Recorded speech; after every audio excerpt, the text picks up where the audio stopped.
তো হ্যালো বন্ধুরা, আজ আমি হাজির হয়েছি মার্বেল এক্সম্যান ফ্র্যাঞ্চাইজির একটা অন্যতম সেরা মুভি ডেডপুল নিয়ে। এটা মার্বেলের অন্যতম একটা অদ্ভুত ক্যারেক্টার, যে একটা অদ্ভুত আর খুবই ফানি আর ভীষণ পাওয়ারফুল একটা ক্যারেক্টার।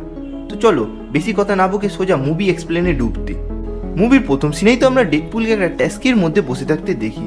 যেই ট্যাক্সিটাকে ড্রাইভ করছিল হচ্ছে দুপিন্দার নামে একজন ইন্ডিয়ান ড্রাইভার। আর পিছনে বসে তো ডেডপুল খুবই বোর হচ্ছিল, তাই জন্য সে ফ্রন্ট সিটে চলে আসে। দুপিন্দার তাকে জিজ্ঞেস করে, আপনি এই লাল স্যুটটা কেন পরে আছেন? আজকে তো ক্রিসমাসও না। সেই সময় ডেডপুল তাকে রিপ্লাই দেয়, আমি একটা ভীষণ গুরুত্বপূর্ণ কাজের জন্য আজকে এই ড্রেসটা পরে আছি, যেটা অনেক দিন ধরে আমি চেষ্টা করছি। 1 বছর 3 সপ্তাহ 14 মিনিট। আজ আমি সেই মানুষটার সাথে দেখা করতে যাচ্ছি যে আমার মুখের অবস্থাটা এরকম করে ছেড়েছে। তারপরই সিন শিফট হয় কাহিনীর প্রধান ভিলেন অ্যাজেক্সের দিকে।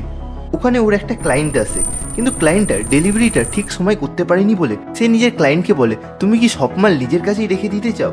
আর অ্যাজেক্সের তো এরকম রূপ দেখে ক্লায়েন্টরা খুবই ভয় পেয়ে যায়। তারপর তারা সবাই ওখান থেকে চলে যায়। সিন আবার চেঞ্জ হয় ডেডপুলের দিকে। ডেডপুলের মনে পড়ে যায় সে নিজের বন্দুকের কালো ব্যাগটা ঘরের মধ্যেই ফেলে এসেছে। দুপিন্দার বলে, আমি এই গাড়িটাকে কি ব্যাকে ঘোরাবো? ডেডপুল বলে, না, আমার কাছে অত টাইম নেই। ডেডপুল তার নিজের ডেস্টিনেশনে পৌঁছে যায়। সে গাড়িটাকে থামাতে বলে। দুপিন্দার যখন ওর কাছ দিয়ে পয়সা চায়, তখন ডেডপুল বলে, আমার কাছে পয়সা তো নেই, কিন্তু আমি একটা হাইফাই দিতে পারি। ডেডপুল তারপর ব্রিজের ওপর বসে ওর ভিলেনের জন্য ওয়েট করে, আর একটা ড্রয়িং বানাচ্ছিল সে কিভাবে সে নিজের শত্রুদের মারবে। আর সেই সময় তার শত্রুদের গাড়ি চলে আসে। তখন সে ডেডপুল ওপর থেকে জাম্প করে আর এক এক করে সবাইকে মারতে লাগলো। ডেডপুলের বন্দুকে ছিল 12টা গুলি, আর এক এক করে সবাইকে সে ওইটা দিয়ে হিট করতে লাগলো। ডেডপুলের শত্রুরা তো ওর ওপর বন্দুকের গুলি মারতে থাকে, কিন্তু ডেডপুলের ওইসবে কিছু হয় না, কারণ ডেডপুলের আছে সুপার হিলিং। ডেডপুল যখন সবাইকে এক এক করে মারতেই লাগলো, তখন সিনটা চেঞ্জ হয় সেন্ট জেভিয়ার স্কুলের দিকে, যেখানে তো কোলাসাস এই লড়াইটা টিভির মধ্যে দেখছে। ডেডপুল এক এক করে সবাইকে মারছে। তারপর সে তার পার্টনার নেগাসনিককে ডেকে নেয়। কোলাসাস চাইছিল না ডেডপুল এত মারামারি করুক, তাই সে তার জন্য ওই মেয়েটাকে নিয়ে ওই লোকেশনে পৌঁছে যায় যেখানে লড়াইটা হচ্ছিল। একজন বাইকে করে পালাতে লাগলো। ডেডপুল তাকে ধরে বেধড়ক মারলো, আর তারপর তাকে জিজ্ঞেস করলো, তুমি কি আমাকে চিনতে পারছো? সে উত্তরে দেয়, ওয়েট, তুমি বেঁচে আছো কি করে? কিন্তু তখন ওই মুহূর্ত ওইখানে কোলাসাস আর নেগাসনিক চলে আসে, আর তারা ডেডপুলকে ওই মানুষটাকে মারতে বারণ করে। কোলাসাস তো ডেডপুলকে বলে, কাউকে মেরে কোনোদিনও কোনো সমস্যার সমাধান হয় না। আর উত্তরে তো ডেডপুল বলে, এই শয়তানটা আমার সব কিছু শেষ করে দিয়েছে, আমি তো একে মারবই। ওরা দুজন যখন কথা বলছিল, তখন ফ্রান্সিস ওখান থেকে পালিয়ে যায়। তখন ডেডপুল খুব রেগে যায় কোলাসাসের ওপর, কারণ তো ওর সাথে কথা বলছিল বলেই ওই মুভির ভিলেনটা ওখান থেকে পালিয়ে গেল। ডেডপুল কোলাসাসকে একটা ঘুষি মারে, কিন্তু তার হাত ভেঙে যায়। তারপর সে একটা হাত দিয়ে ঘুষি মারে, কিন্তু তার হাতটাও ভেঙে যায়। আর ফাইনালি কোলাসাস ওকে বন্দি করে ওখান থেকে নিয়ে যেতে থাকে, কিন্তু তখনই ডেডপুল নিজের পকেট থেকে একটা ছুরি বার করে নিজের হাত কাটতে থাকে। আর ফাইনালি সে হাতটা কেটে কোনোভাবে ওখান থেকে পালিয়ে যায়। আর তারপরই তো ডেডপুল একটা ওখান থেকে জাম্প করে, আর পরই তো সে একটা নোংরার গাড়িতে গিয়ে পড়ে যায়। আর তারপর ডেডপুল পুরো ঘটনাটা এক্সপ্লেন করতে থাকে ফোর্থ ওয়াল ব্রেক করে। তারপরই তো কাহিনী চলে যায় সোজা পাস্টের দিকে। ওখানে ওয়েড অনেকজনকে মার্ডার করছে, তাই জন্য ওকে সেনা থেকে বের করে দেওয়া হয়েছিল। তারপর সে একটা সুপারি কিলার হয়ে যায়, যারা তো সামরিক দিক দিয়ে অনেকটা পিছিয়ে, যাদের ওপর সাধারণ মানুষদের উপর অত্যাচার করে, তাদের থেকে কিছু টাকা নিয়ে ওয়েড তাদেরকে সাহায্য করে। তারপরেই ডেডপুল একদিন বারে যায়, আর এই বারোনারটা যে ছিল সে ছিল ওয়েজেল। সে আর কি ডেডপুলের বন্ধু ছিল। ওয়েড ওনাকে গিয়ে বলে, একটা বেকার ড্রিঙ্ক বানাও। তারপর ওখান দিয়ে যে ওয়েটারটা যাচ্ছিল তাকে গিয়ে বলে, এই ড্রিঙ্কটা ওই মোটা ষাঁড়টাকে দিয়ে দিন। কিন্তু যখনই ওই মোটা লোকটা ওই ড্রিঙ্কটা খায়, তখনই তার খুব রাগ হয়, আর সে সবাইকে মারতে থাকে। আর ওদের মধ্যে যে লড়াইটা চলছিল সেটা ওয়েড ভালোভাবে মজা নিতে থাকে। এরপর আমরা এটাও জানতে পারি ওই বারের মধ্যে শর্তও লাগানো হয়, আর এই গেমটার নাম ছিল হচ্ছে ডেডপুল। তারপরই তো ওখানে ভেনেসা নামে একটা মেয়ে আসে। ভেনেসা ওয়েডকে জিজ্ঞেস করে, তুমি কি আমার সাথে টাইম কাটাতে পছন্দ করবে? তখন তো ওয়েড বলে, আমার কাছে শুধু $239 আছে। দুজনের মধ্যেই তো খুব গভীর কথাবার্তা শুরু হতে থাকে, আর তারা পাস্টের অনেক ইভেন্ট নিয়ে আলোচনা করতে থাকে। আর তারপরই তো ওদের দুজনের মধ্যে একটা সুন্দর বন্ডিং হতে থাকে। তারপর ওদের দুজনের মধ্যে খুব গভীর একটা সম্পর্ক দেখানো হয়, যেটা 1 বছর ধরে চলতে থাকে। আর ওরা দুজন দুজনকে ভালোও বেসে ফেলে। ক্রিসমাসের দিন তো ওয়েড ভেনেসিয়াকে প্রপোজ করে একটা রিং দিয়ে, আর ওয়েড তো ওকে বলে আমি তোমাকে বিয়ে করতে চাই। যখন ওরা আবার গভীর সম্পর্কে যাবে তখনই ওয়েড পড়ে যায়। ভেনিসিয়া তো ওকে হসপিটালে নিয়ে যায়। তখনই ডক্টর ভেনিসিয়াকে জানায় যে ওয়েডের ক্যান্সার আছে। ভেনিসিয়া এইসব শোনার পর খুব শকড হয়ে যায় আর সে খুব ভেঙে পড়ে। ভেনিসিয়া ডক্টরকে জিজ্ঞেস করে এর কোনো না কোনো ওষুধ তো নিশ্চয়ই আছে, কারণ অনেকেই এটা থেকে ভালো হয়ে যায়। আর ভেনিসিয়া এত চিন্তা করছে দেখে ডেডপুল খুবই মন খারাপ করে বসে।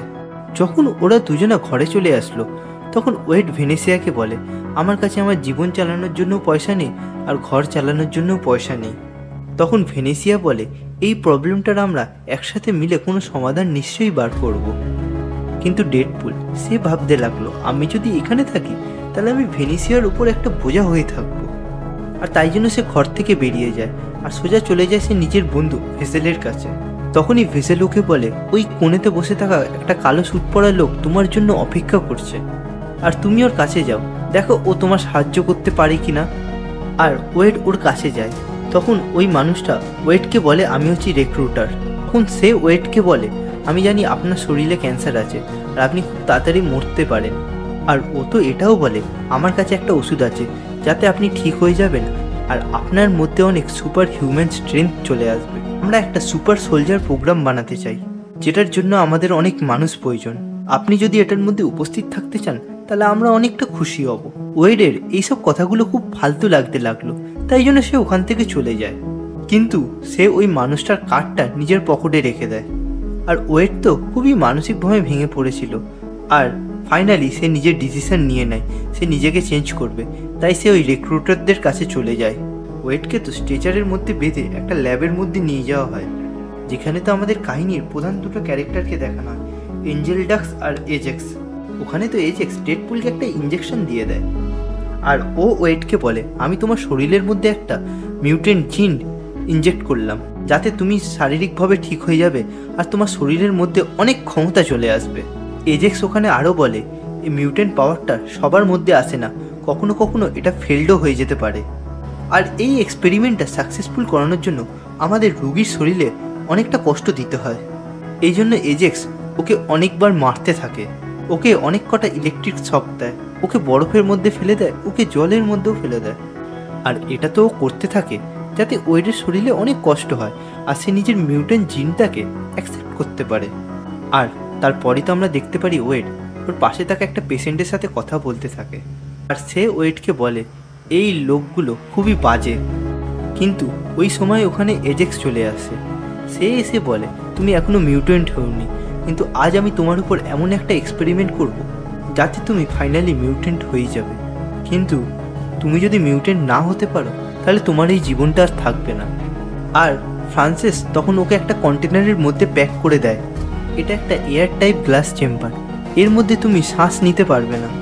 আর এর মধ্যে যখন তুমি মরতে থাকবে তখন তোমার জন্য কিছুটা অক্সিজেন ছেড়ে দেওয়া হবে, কিন্তু তারপর তো আবার অক্সিজেনের মাত্রা কমিয়ে দেবে যাতে তুমি আর নিঃশ্বাসটা নিতে পারো না আর তোমাকে ওই অবস্থায় থেকে যেতে হবে।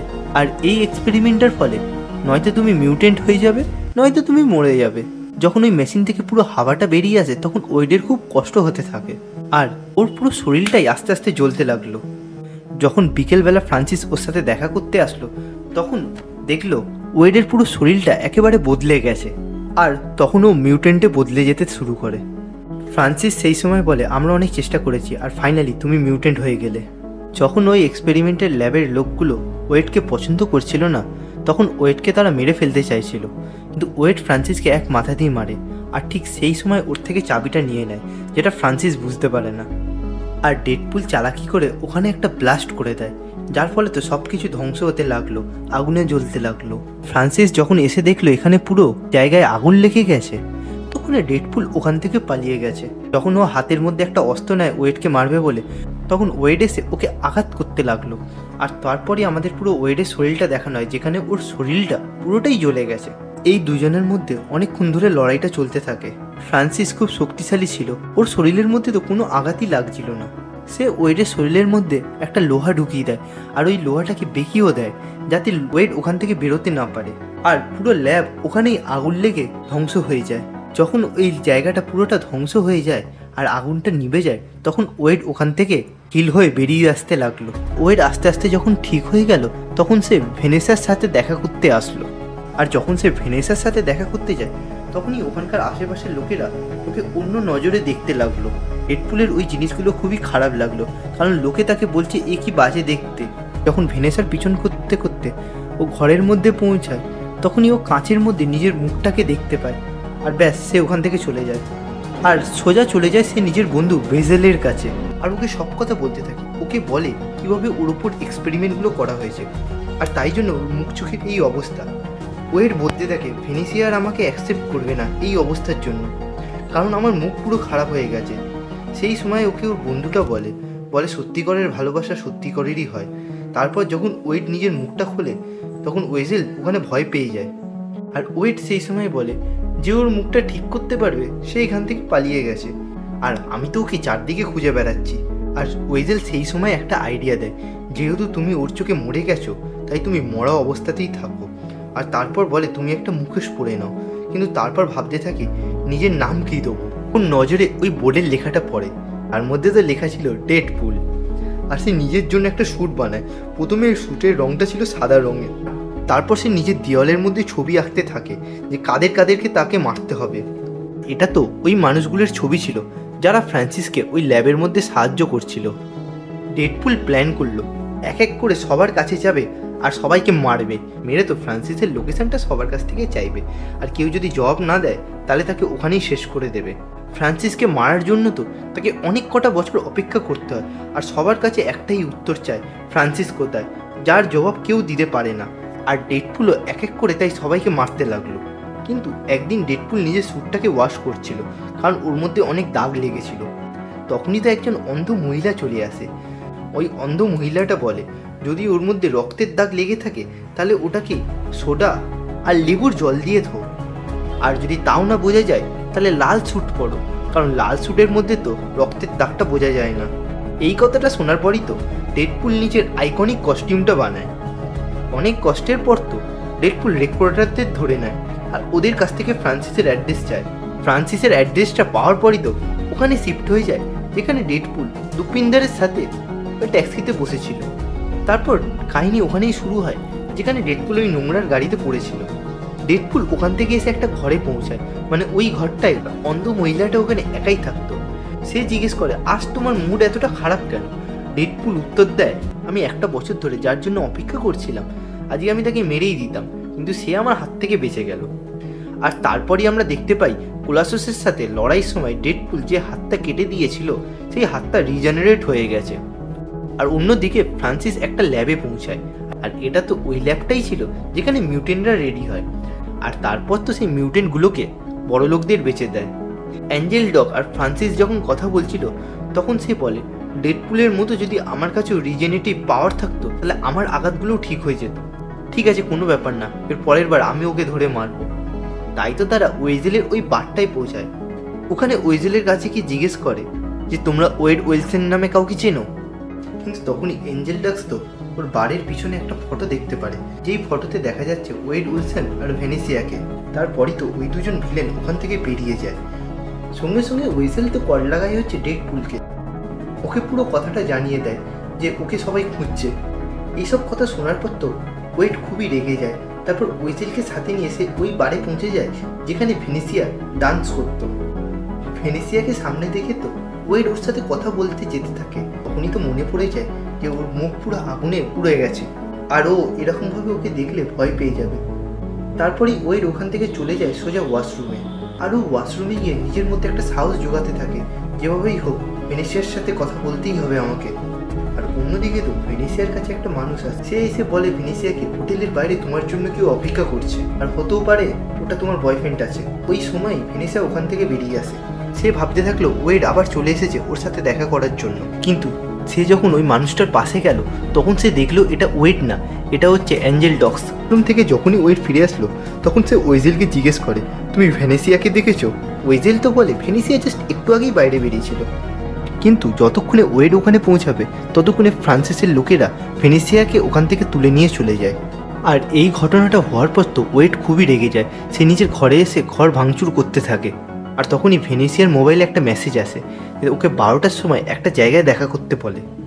আর ওয়েড যেহেতু আগে একটা ফৌজি ছিল, তাই জন্য ওর কাছে অনেক রকমের অস্ত্র আছে।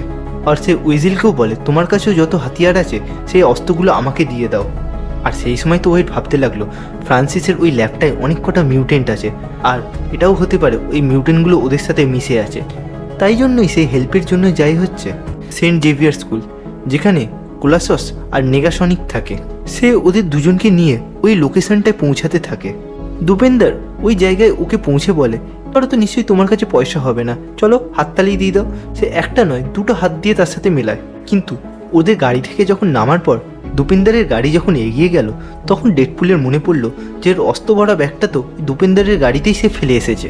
সে যখন দুপেন্দারকে কল করলো তখন দেখলো যে দুপেন্দারের গাড়ি অনেকটাই দূরে চলে গেছে, আর দুপেন্দারের গাড়ির একটা অ্যাক্সিডেন্ট হয়েছে, এই জন্য দুপেন্দার কলটাকেও ধরতে পারছিল না। তারপর ডেডপুল ডিসাইড করে এই সমস্ত লোকের সাথে লড়াই সে নিজের ওই দুটো তরোয়াল দিয়েই করবে। ওপর থেকে ফ্রান্সিস চিৎকার করে বলে, হে ডেডপুল, আমার নাম কি? সেই সময় ডেডপুল উত্তরে দেয়, আমি তোমার নাম তো লিখে বলবো। আর ওখানেই শুরু হয়েছে এই মুভির সব থেকে অসাধারণ ফাইটটা। ফ্রান্সিসের তো সমস্ত গুন্ডাগুলো ডেডপুলের ওপর গুলি চালাতে থাকে, কিন্তু কোলাসাস তো পুরো স্টিলের, তাই জন্য ওই গুলিগুলোর ওর ওপর কোনো কাজে আসে না। ওখানে ফ্রান্সিস তো এঞ্জেল ডাক্সকে লড়াইয়ের জন্য পাঠায়, আর এঞ্জেল ডাক্স এমন একটা ঘুষি মারে কোলাসাস অনেকটাই দূরে গিয়ে পৌঁছায়। তখন ও জানতে পারে এটাও একটা মিউটেন্ট। ব্যাস তখন ওরা দুজন একসাথে লড়াই করতে থাকে। ওখানে ডেডপুল কিছু ফানি কথাবার্তাও বলে, কিন্তু ওখানে তো নেগাসনিক রেগে যায় আর সে একটা ব্লাস্ট করে, আর ডেডপুল সোজা চলে যায় হচ্ছে টাওয়ারের ওপরে। আর ওখানে ও ভেনেশিয়াকে দেখতে পায়, আর ভেনেশিয়াও তো ওই এয়ারটাইট চেম্বারের মধ্যেই আটকে গেছিল, আর এখানেও তো সে ডেডপুলকেও আগে বন্দি করে রেখেছিল। তারপর ওখানে ডেডপুল আর ফ্রান্সিসের একটা চমৎকার ফাইট হতে থাকে। ফ্রান্সিস সেই সময় বলে, আমি এই এক্সপেরিমেন্টটাও নিজের ওপর করেছি, এর ফলে তো আমার কাছেও অনেক শক্তি আছে। আর ডেডপুল বলে, এইবার তুমি নিশ্চয়ই বুঝতে পারবে। ব্যাস দুজনের মধ্যে চমৎকার ফাইট হতে লাগলো। আর অন্যদিকে ফাইট চলতে থাকে এঞ্জেল ডাক্স আর কোলাসাসের মধ্যে। আর ওখানে তো এঞ্জেল ডাক্স কোলাসাসের ওপর অনেক ভারী পড়ে, আর তখনই ওখানে নেগাসনিক একটা খুব জোরদার ব্লাস্ট করে, যার ফলে তো ওই ওয়ারশিপটা ওপর থেকে নিচে পড়তে থাকে। ওখানে ভেনেশিয়া একটা এয়ার চেম্বারটাকে খুলে একটা তলোয়ার নিয়ে সোজা এঞ্জেল ডাক্সের উপর অ্যাটাক করে দেয়। আর ওই ওয়ারশিপটা যখন পড়তে থাকে তখন ডেডপুল আবার ওকে ওই চেম্বারটার মধ্যে ঢুকিয়ে দেয়। আর যখন ওই ওয়ারশিপটা পড়বে তখনই ওখানে ফ্রান্সিস একটা এয়ারশিপের সাথে টক্কর লেগে পড়ে গেল, আর পুরো এয়ারটাইট চেম্বার সাথে ডেডপুলও নিচে পড়ে গেল। তখনই কোলাসাস চলে আসে আর সে এসে ভেনেশিয়াকে বাঁচিয়ে নেয়, আর ওখানে ডেডপুলও ঠিকঠাক থাকে। কিন্তু তখনই ওখানে ডেডপুলের সাথে লড়াই করার জন্য ফ্রান্সিস আবার চলে আসে, কিন্তু তখন ডেডপুল খুবই রেগে গেছিল। সে ফ্রান্সিসের ওপর অনেক ঘুষি মারতে থাকে আর ওকে পুরো মেরেই ফেলে দিত। কিন্তু সেই সময় ওখানে কোলাসাস চলে আসলো, আর কোলাসাস সেই সময় বলে, তুমি একটা সুপার হিরো, আর সুপার হিরোদের উচিত কোনোদিন কাউকে না মারা। কিন্তু ডেডপুল তো ডেডপুলই, ও কারোর কথা না শুনে বন্দুক বার করে একটা গুলি চালিয়ে দেয়। আর তখনই ওখানে ভেনেশিয়া চলে আসে, আর সে ওকে জিজ্ঞেস করতে থাকে, তুমি 1 বছর ধরে কোথায় ছিলে? আর ওয়েড ওকে সব বলতে থাকে, ওরা আমার উপর অনেক এক্সপেরিমেন্ট করেছিল, যার ফলে আজকে আমি এই হয়ে গেছি। ভেনেশিয়া সেই সময় বলে, আমি আবার তোমাকে দেখতে চাই। আর যখন সে ওর মাস্কটাকে তোলে তখন ওখানে একটা উলভারিনের পোস্টার থাকে, আর তখন ভেনেশিয়া বলে, তুমি এটাকে সরাও, আমি তোমার রিয়েল ফেস দেখতে চাই।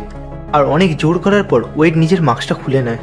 ভেনেশিয়ার অনেকটা আজব লাগে, কিন্তু সেই সময় ভেনেশিয়া বলে, ঠিক আছে আমি সামলে নেবো, আমার ভালোবাসা তোমার প্রতি এখনও সেরকমই আছে যেরকম আগে ছিল। আর তারপরই মুভিটা এখানেই শেষ হয়ে গেল। আপনাদের এই ভিডিওটা কেমন লাগলো বন্ধুরা অবশ্যই কমেন্ট সেকশানে জানাও। ভালো লাগলে লাইক কমেন্ট করে দিও, আর সাবস্ক্রাইব করে দিও চ্যানেলটাকে। নোটিফিকেশন বেলটা অতি অবশ্যই অল করে দিও। দেখা হচ্ছে বন্ধুরা নেক্সট ভিডিওতে। টাটা।